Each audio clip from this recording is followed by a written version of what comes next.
Mrekullia Krishtlindjes nuk fillon në Betlehem, por në premtimet e Zotit. Profeti Jesaja që jetoi 700 vjet para Krishtit, shpall një shenjë nga vetë Zoti.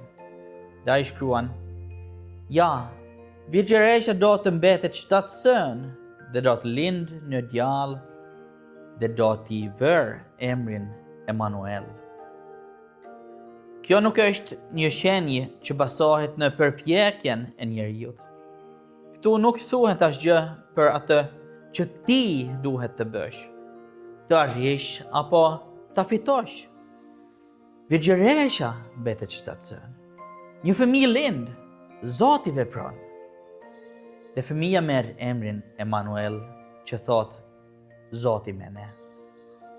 Kjo është thelbi i Ungjillit.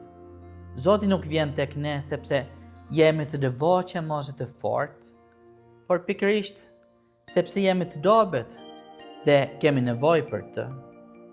Mesazhi i Krishtlindjes nuk është ajo që Zoti gjen tek ne, por ajo që ai sjell tek ne. Hir, falje dhe shpëtim. Jezusi nuk lind vetëm në botë, por për ty, si shpëtimtari yt. Dhe në fund një sfidë. Lexo Jesaja 7 dhe 14 sonte.